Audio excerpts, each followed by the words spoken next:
Hi everyone, welcome back to the Earthdawn Survival Guide, the podcast for all disciplines, paths, players, and game masters. With your questers Josh and Dan, I am Dan. I am Josh. And on today's podcast, we will be talking about all things spelunkical, because we're going to talk about how to survive underground exploration. And you can almost hear the smile on Josh's face because I just about made him laugh. Is that a smile? Sure, looks like one. Okay. So if you have any questions for us about what we're going to talk about or anything you'd like us to talk about, please drop us a line at edsgpodcast@gmail.com. But first, surprise, we have two little quizzical things to get to because we have two emails. Greetings, this is from David. I just wanted to drop a note and say I'm enjoying your podcast. Granted, I'm at episode 14 and have hundreds of hours to go, but I spend hours on the road, so I'll get through it soon enough. One day, maybe I'll even get a chance to play. I've been occasionally collecting most of the Earthdawn books since I was 13 or so when the hardback released in 1993. I never got around to playing much in the way of role-playing games, let alone Earthdawn.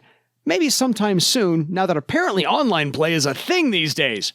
Even though I've not had the opportunity to play, the source material and world is great and just brings me enjoyment. And your podcast adds to it, and I like hearing people's stories and experiences. Thank you for all your time and effort, David. Thank you, David. Appreciate that great feedback. I kind of feel the same way in terms of enjoying the material itself. I like playing, I like running the game and all of that as well. But the massive RPG collection that I have, more games than I will probably ever play, but the material is something that brings me joy, even if it does weigh a lot and takes up a lot of space. I agree. No. You probably will not hear this for a bit, but I do want to mention, if you are looking to play without any kind of serious commitment, in the show note links, every episode is a link to the Earthdawn West Marches community, which is a sort of pick-up Earthdawn living campaign. In its sort of second iteration, they have things set much earlier than the official timeline. It's kind of early post-Scourge with a lot of exploration and character-driven stories and rumors that get followed up on, and individual adventures tend to be designed to only take a session or two to complete. It's a schedule as people are available and game masters are willing. So that is, to anyone, something that you might want to check out if you're looking to get a little bit of an Earthdawn fix. They do have a bunch of house rules and such that help things go with the living campaign that they have and the style of play that it is. But at the same time, a lot of the clarifications and errata that have come about over the years have been driven by questions from that community. They're great. Check them out. They're always willing and welcoming to new folks. Cool. All right, we have a longer one. This is in response to our request for anything about character death. This is from our frequent emailer, Brian. Yes. I just heard your call for character death stories, and I have two that I would love to share. I have been gaming for 30 years now, and character death has been relatively uncommon over that time period. In fact, the stories I'm about to share are the only two that really stick in my mind. The first is from an Earthdawn campaign that I was running many years ago. I was the game master, and the PCs were characters that had recently emerged from a care and were on a mission traveling to another city. I wanted to emphasize to the group about how dangerous the world was. To do so, I had them encounter a number of creatures along the way that they had to figure out how to defeat or avoid. At this point, the PCs were still relatively low-powered, but they did have a smattering of healing items. One evening, as the characters were making camp, one of them encountered a Preces, or P-R-E-C-E-S. Is that Preces? Preces, yeah. The rabbit things. Yeah. During its mating season, I figured that it was a great opportunity to emphasize that just because something looks like a cute bunny, that doesn't mean that it is. So I figured a single Preces would drive that point home, but not cause too big of a problem. I was wrong. The character who was attacked by the Preces and I had all the good rolls as Game Master. I did damage from the actual attack, plus, of course, the continuing poison damage from the venom. The other characters quickly arrived and killed the priestess. They were all standing around looking at it, and each round I would roll the poison damage and tell the bitten character that he takes additional points of damage this round. Despite this, no one, including the character that had been attacked, did anything to try to heal the character or figure out why he was still taking damage, or anything else. I did everything short of saying, "Hey, character is poisoned, and if you don't do something, he will be dead soon." In retrospect, maybe I should have done that. Anyway, like 3 rounds later, he was dead. Honestly, it was anticlimactic in a way. He was bitten by a cute rabbit and then died. I often think back on that encounter and just shake my head. That is amusing.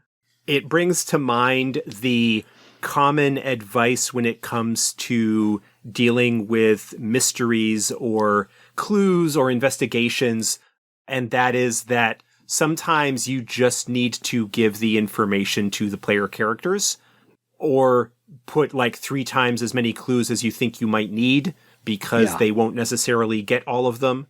And that red herring clues can end up, quote unquote, wasting a whole bunch of time because of some kind of idea that people get. Fair enough. My second character death story is much different. This time I was one of the players. We were playing a campaign in David Gerald's War Against the Ch'Tor universe. In that universe, Earth is invaded by an alien species that begins terraforming the planet and altering the life forms to be more compatible with what the aliens want. We had been playing this game for about a year or so, and it was one of those games where character death is expected on a fairly regular basis because the entire world is now hostile. So over the course of the campaign, we all had at least one, if not more characters, die. That was a given. One day, we were sent on a mission out in the wilderness in the middle of nowhere. While on that mission, the game master randomly determined that some of us, about half the group, had begun being changed by the aliens. In game terms, that meant that each of us was gaining a useful ability. For example, my character grew eyes in the back of his head and gained 360-degree vision. The other half of the group could tell that something was going on with us, but didn't know what it was. Rather than talk with us about it, they went off, had a secret meeting, and decided that we were all turning into aliens. Therefore, they decided that they would attack us during the night and try to kill us all. The biggest mistake they made was that they had their sneaky guy try to sneak up on my character while he was standing watch. Given that my character's newly improved vision, the sneak attempt failed, and we knew about the attack before they were able to get a surprise attack in. The scene quickly devolved into player versus player fight that ended with everyone in the party dead, except for one person who was badly injured and would never be able to survive on his own in the middle of nowhere. We stopped the campaign at that point because we decided there was no more perfect ending to a game involving the Ch'Tor than to have half the group get paranoid and everyone end up killing each other. We all still look back fondly on that encounter. It is the only instance of what is essentially a total party kill that we have ever had, and it's an instance where we thought that the result was perfect. Brian. That is a great story. Reminds me of a game that I ran of expert Dungeons and Dragons. So this is the old like red, blue, the BECMI, as it's sometimes referred to, the basic expert companion master. Yeah. D&D. There is a module in the expert set that I really, really like. It's called Saga of the Shadow Lord. It's actually kind of like 2 linked adventures in a single module. But I decided, because I had never really had a chance to run it before and I really wanted to, that I would run it as sort of a one-shot limited game with the local game store crew, several of whom I played Earthdawn with, Matt and Sean and a couple of other folks as well. This game had pre-generated characters that came with the module and whatnot. The first half of the adventure, which was actually all we kind of got through, involved, I believe, I don't remember now off the top of my head, but basically traveling into enemy territory to get to the tower and to defeat the necromancer or whatever he was behind the Shadow Lord, like the bad guy behind the invading army kind of thing. There's kind of like not quite Dragonlance, like invading army of evil kind of thing that was going on. That game, there were 2 things that happened that come to mind. One, there is an encounter where the group is crossing a bridge and there is a blue dragon that is guarding the bridge.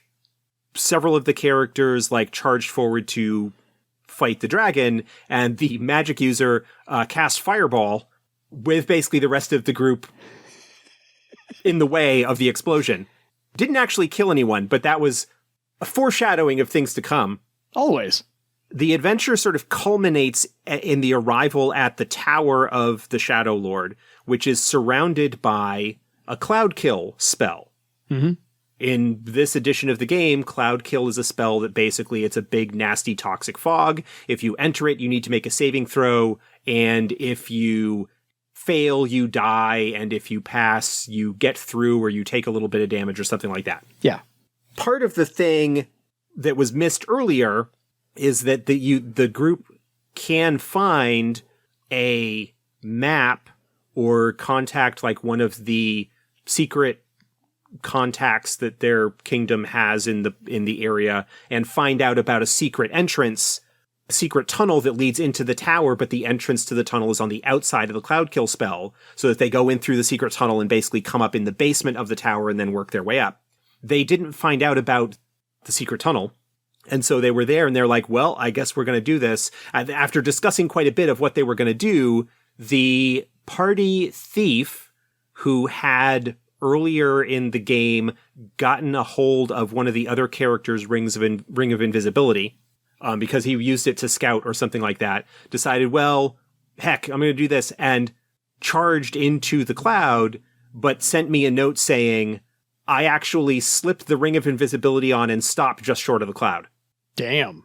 Then the rest of the group goes, oh crap, and goes charging into the cloud after him. Most of them fail their saving throws. One person, I think only one character made it through the cloud to get to the tower, only to be very rapidly cut down by the guards that were there. And that was basically the end of the game. The final scene was the thief takes the ring off, gives a little whistle, and like strides off into the wilderness. Yeah, totally. You know, just kind of like, yeah, that's how things ended. That was not a particularly heroic ending. But that game did remind me of some of the issues with that edition of D&D. But yes, it had a very similar kind of feeling. It's like, oh yeah, most of the characters died, and there's not really anything that can be done. Oh well, I guess we're done with this game. Yes. Next. Take all the plot I had and throw it out the window. Or recycle it some other time. And we go from there. It was a module. It was a pre-written adventure. Sorry, yes. So it wasn't like there was anything for me to save. Salvage, yeah. I'm thinking now that is, because I ran that, 25 years ago, give or take, something like that. 1998, okay. Yeah, so it was like it was in the late 90s, I'm pretty sure. Fair. And I'm thinking like what I would do at this point is rather than run it as is in the system, I would use the story as the foundation for my own game. Yeah.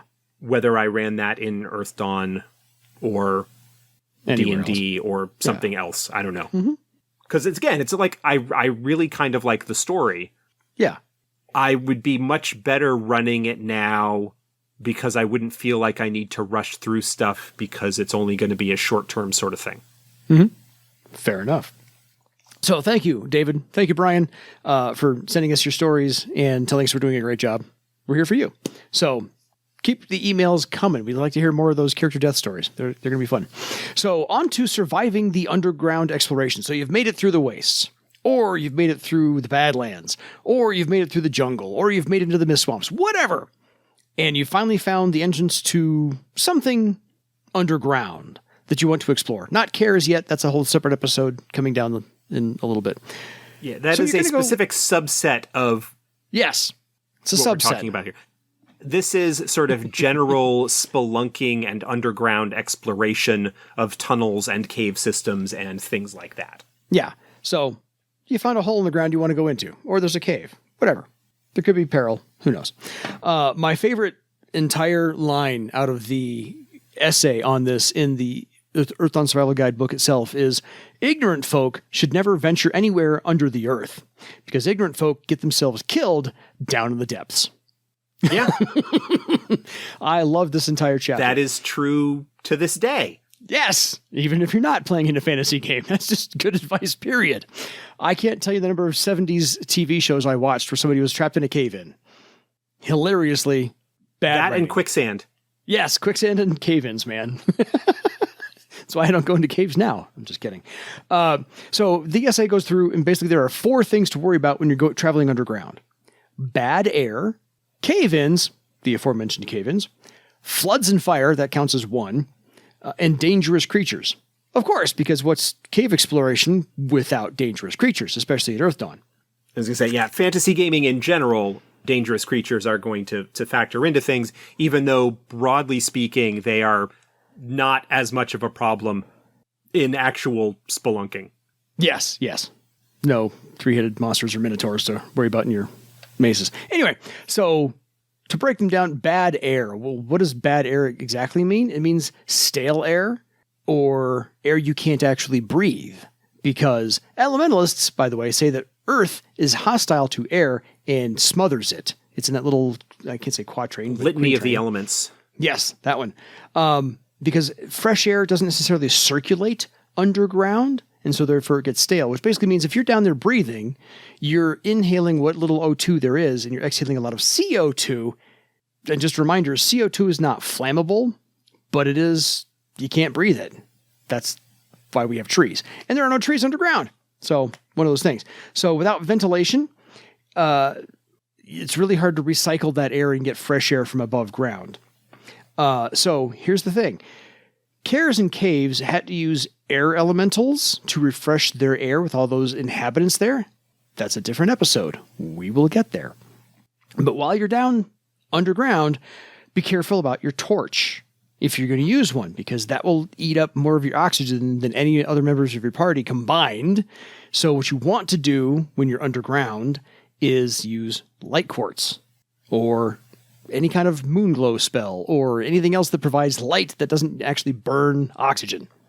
Definitely something to keep in mind. The other part of that is that in addition to the lack of circulation that might come about, and the trouble with air can be exacerbated if there is a cave-in or something like that to cut off the air or the circulation from places where it is fresh. But there's also the possibility if you are in areas that have some kind of geologic activity, whether like say tunnels in the Twilight Peaks or other places like that, there could be fissures or vents that release other toxic gases, sulfur, Yes. Sulfur dioxide, methane, any kind of thing like that. Methane or the like is a natural gas of some sort. Could be especially bad if you are bringing a torch in because that stuff is also flammable. Yes. Which is a whole other hazard to worry about. That's sort of the fires and floods thing. Yes, we'll get there. Those are things that definitely could cause an issue for you if you are in a place. Even worse would be something like carbon monoxide, which is in its own way like even more dangerous than CO2. Yeah. CO2 will smother you in a sense, but carbon monoxide will actually do even more messed up things to your body. Oh, yeah. It can be very, very bad. And likewise, it does not really have a distinctive odor or any kind of clue necessarily that you are dealing with it. Agreed. So a little bit more on the bad air, and we'll transition over into the fires and floods and cave-ins and things. So that's just bad air, unrecycled air, more CO2 than O2, so forth and so on. Foul air is a subset of the bad air, is worse than stale air, because this is actual, to Josh's point, the pockets of flammable or noxious gases. These are, of course, all invisible, unless it's, of course, in a mist, which is really hard to see underground, again, without some source of light. Miners used to use small birds, hence the old adage of the canary in the coal mine, because they're more sensitive to the foul air, and they would die, letting all the humans know, time to get out. Or if you have an elementalist with you, perhaps their elemental magic could detect any kind of foul air. And just as a reminder, since you brought up natural gas has no smell. They actually add a chemical to make gasoline smell like gasoline, because otherwise there's no smell involved. Same with propane. Yeah. Natural gas. All of those, they have additives to make you realize that there is something not right if it's leaking. Absolutely. So I did want to remind people that there are actual events occurring right now of underground fires that have been burning for decades. And Jharia, India has an underground fire that now has been burning for over 100 years. There is the coal seam fire in Mount Wingan, which has now been burning, they estimate now, for about 6,000 years in Australia. There is Centralia, Illinois from 1947, and they think that's going to burn now for about another 250 odd years to go. And that town was completely evacuated in Centralia, Illinois. Was it Illinois? I thought it was in Pennsylvania. What I came up with said Illinois. But okay. I think there's one in Pennsylvania as well, but yes. That is incidentally, for a completely sidetracked bit of trivia. Totally. The Centralia fires were one of the inspirations for the Silent Hill games. I had that down as well. Yeah. Yeah. And by the way, it's not the only one, because at the moment, right now, just in the United States, sorry, anybody outside of the United States, there are 259 known underground fires continuously burning as we speak. So, not an uncommon thing, by the way. So, when you're traveling underground in Earthdawn, just some real life experiences you can take there with you. Had to bring those up. Any other thoughts? Yeah, just broadly, we're talking about underground exploration and travel and things like that. Yeah. In addition to the hazards that we're mainly going to be focusing on this episode, there is a wealth of imagery online for caves and underground tunnel systems and things like that. Look up Mammoth Cave in Kentucky, which is this massive cave network that even to this day has not been fully explored. It's under the Appalachian Mountains in Kentucky. Some of the galleries and some of the higher level caves are massive, like they are huge. I was there many years ago, but there are a lot of pictures and stuff that show how cool it is. Of course, you've got some of the classic stalactite and stalagmite formations that you see a lot of images of, and just kind of cool stuff like that.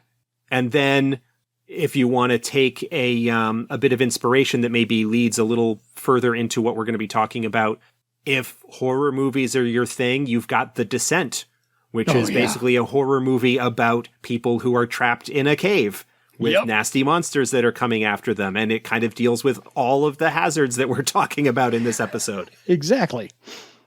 No, my research figured out that Centralia, Pennsylvania and Centralia, Illinois both had either the same fire or the seam runs along through multiple states. But either way, my Google foo was not great. So Centralia, Illinois and Centralia, Pennsylvania came up with the same result. So send us your hate mail if you'd like and tell me I'm wrong.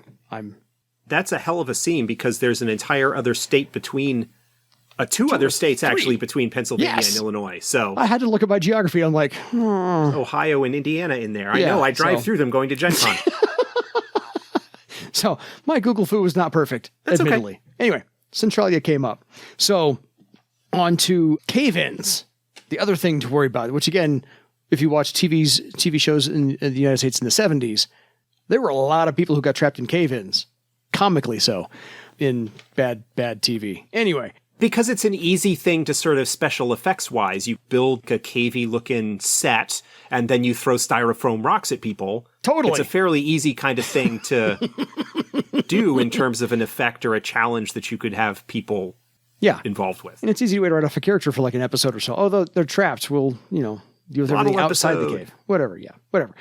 So one of my other favorite quotes out of this entire essay was, "By the time you hear the cave-in start, it's probably too late." CARES used True Earth to protect them from horrors. Again, CARES is a different episode. We'll get down there. But regular cave-ins happen when supports are damaged in the mines. And they tend to do those about every 10 to 20 feet because earth and rocks are heavy and gravity is a thing. So if you found a natural cave, it's already been braced for that. But if you're creating a cave, like miners have done, then you are unnaturally creating a new fissure that the gravity has to deal with. And so that's what the braces are there for, the support beams and so forth. So if you knock one of those out, I don't know, during combat or a fireball spell, it sets one of the timbers on fire, I don't know, that could happen. Then perhaps you have a cave in. And falling damage is one thing. I think falling rock damage is, I wouldn't even want to know what dice step to roll on that one. Yeah, you would probably be looking at some of the higher damage traps. You could just have that be a situation where rocks fall and everybody dies. Best explanation for TPK ever. Just going to say. So if you're lucky, the cave-in won't block your way out. Again, Game Master discretion or plot point, take your pick. And again, now if you are under a cave-in, your fresh air is going to run out even faster. But if you have someone who can conjure a nice spell, or perhaps talk to some spirits, they would be of great help if you can make use of them to help you get out of this problem. Yeah, I would think that if you are going to be dealing with any kind of underground exploration outside of Cares, that an elementalist is probably going to be among your best friends. Yeah. Because of their ability to, one, deal with elemental hazards in general, and the spells that they could possibly have access to could allow them to deal with some of the things, but elemental spirits as well. Yeah. I mean, if you're caught in a cave-in, you've got nothing but time. You can whistle up an earth elemental and hopefully strike a deal for it to clear a path for you. Yeah. Or an air elemental to help with fresh air while you are coping with the kind of situation. Yeah. So those are definitely things that you would want to keep in mind. I would say that perhaps a weaponsmith would be potentially helpful as well if you're dealing with a mine or some other kind of artificially constructed tunnel system. Because while I wouldn't allow necessarily the craftsman ability of a weaponsmith to be able to deal with mining itself as an activity, I would probably allow it to assess individual support structures that might have been put in place to check the quality of the construction of them. That seems like something that a weaponsmith would have some insight in. Maybe a little bit higher difficulty numbers than you might normally have by default, because it's not strictly crafting. But it feels like something that their natural affinities would provide them some insight into. Agreed. I don't have a problem with that at all. So, thirdly, onto the fire and water hazards. Now, these are the only ones that actually might give you any kind of a warning, because, again, by the time you hear the cave-in, probably too late. You can't really necessarily smell the air all the time to see if it's got more CO2 than O2. Not necessarily. Foul air, perhaps you can smell if you make a nice awareness roll. But yeah, if it's got like sulfur in it or something. Totally. Underground rivers and streams sometimes lead to underground lakes. Now, that's a whole different thing if you want to throw that in there, and I would love to see somebody do that in an actual adventure. That would be kind of cool. But again, you might just get washed away. So what do you do about underground water? Well, bringing a boat is kind of cumbersome to bring along for that one thing that you might actually need. It's kind of big, and there are no inflatable rafts. This is all something of a hard structure you have to bring with you. So they don't really go around corners, and they're hard to get through tight spaces. So bringing a boat, not exactly a good idea. And by the way, if you do come across an underground river or an underground lake, creatures kind of inhabit those sometimes. You know, yeah, it's a life, fantasy game. Broadly speaking, tends to need water. And so this is true in the general wilderness as well. Water sources, particularly potable water sources, are likely to be a common place for animals to go to. Yeah. Because they need water. Agreed. And in an underground cave system, it's even more difficult for the natural denizens there to perhaps find things to eat, so they are more likely to be hunting places that other things will be at for them to capture and eat. Totally. So if you come across a larger underground stream, underground river, there's a couple of adventures, actually, pre-published adventures, that deal with the pale ones under Thrall I was going to mention those if you didn't. Yes. I don't remember the names of them right now because I think they changed names twice, and I can't remember what they were in first or third edition. Anyway, but crossing any of these bodies of water is, of course, especially dangerous. A, need light to see exactly where the water is on the other side, where it stops. And maybe B, check how deep it is or if there's a current going there at all. So, yes, figuring out some way to cross those bodies of water, be they still water or running water, totally different thing there. So that's something for the game master to keep in mind if they want to throw that hazard at you. And flooding does happen from time to time. If you want to make that some kind of a foreshadowing element in your campaign, maybe bring that in as well. I will refer anyone who is interested in the Thai soccer team cave rescue from just a few years ago.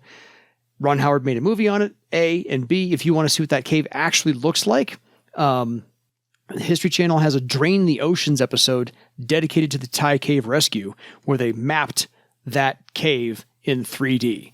So you can see exactly what happened there because they went in just before the rainy season and there was a flash flood that lasted days, and that's why they were trapped. So one of those things. Yeah. I don't suggest trapping your party for 8 days up there or 11 days up there, but, do what you want to do with your game.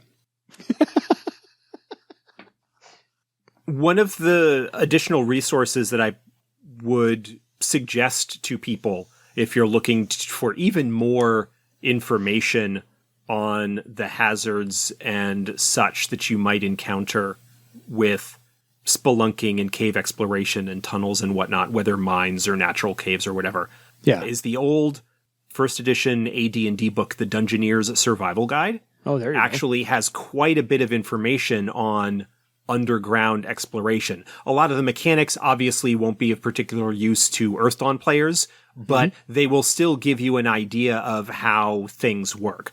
Belaying ropes, as you are maybe climbing through an area where you have people roped to each other and what might be involved in that. So there's a whole bunch of useful information there. Physical copies look like they're available on eBay for actually not that much considering how old the book is. Yeah. But it is also available on the DM's Guild, Dungeon Masters Guild, which is part of Drive-Thru RPG. The PDF is like $10. Nice.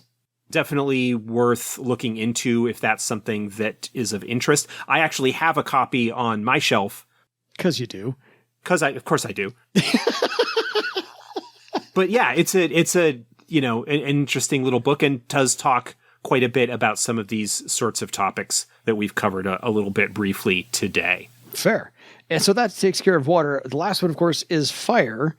And you're underground. What could possibly be underground that's on fire? Well, veins of magma, to Josh's point from a few minutes ago, that run all over the place. These create hot springs.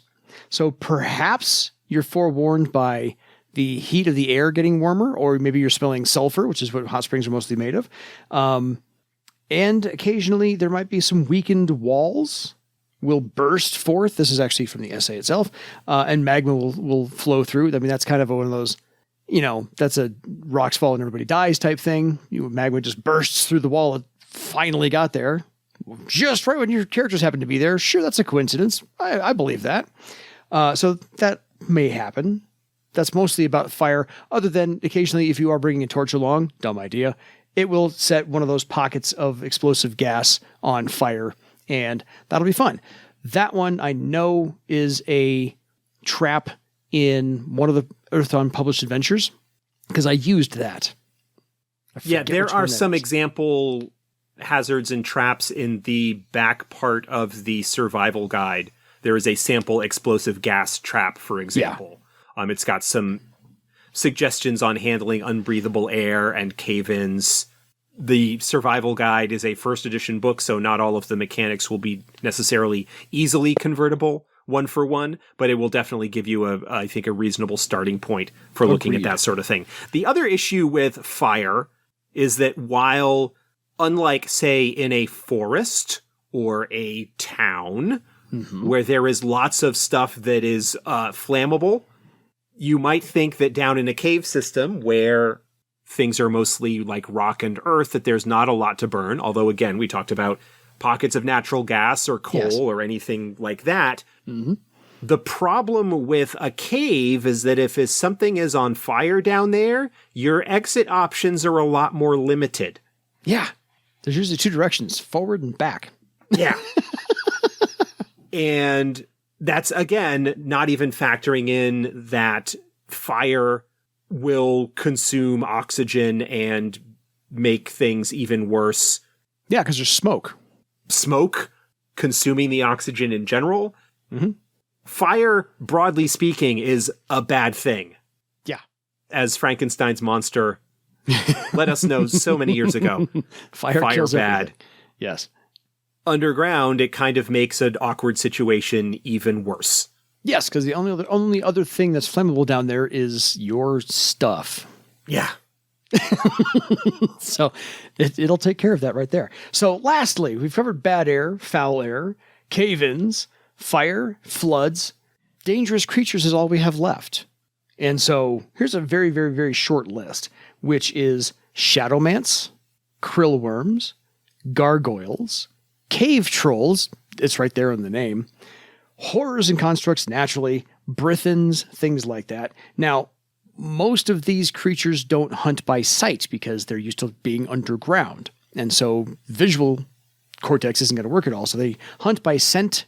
If there's any kind of air movement, then congratulations, you found good air to be circulated, but that will carry your scent throughout the entire passageway. But most of these hunt by sound.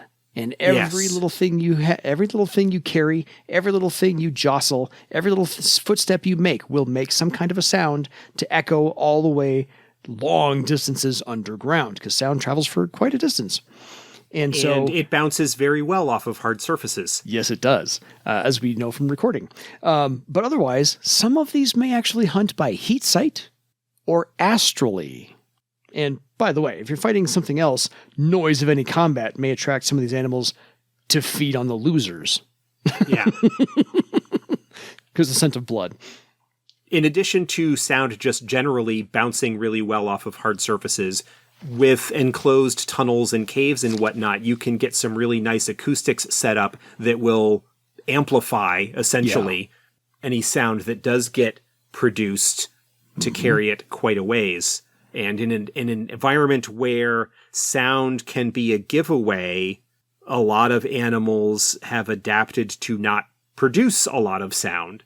Mm-hmm. And so it is a, broadly speaking, quiet environment. Any kind of noise is likely to stand out that much more, as opposed to a forest or the plains where the movement of air, wind, and grass and plants and all sorts of stuff is going to act as a certain amount of a buffer and concealment to other noise that might be going on, not to mention other animal cries and whatnot. You're not likely to run into that in a situation underground unless you are at the point where it is actually striking. A lot of ambush predators underground. Oh, yeah. We didn't even bring up bats and things like that. But yeah, we didn't even, we were talking more of the Earthdawn special creatures, wildlife. Yeah. Bears, bats, giant badgers. Mm-hmm. Wolverines and whatnot. Perhaps like lizards and cave insects and things like that. Yeah. Would also be something that you could encounter there. And then, of course, horrors and horror constructs. Oh, totally. Because it's Earthdawn, why not? They tend to be more common in areas that are likely to have cares, even if we're not actually into the care itself yet, because those areas were populated and so would have been more attractive to horrors, whether the horror itself is there or just the constructs that it might have left behind in the aftermath. Those things can travel and wander around and might be found in places outside of actual cares. Yeah. The adventure I was thinking of is called Blackout.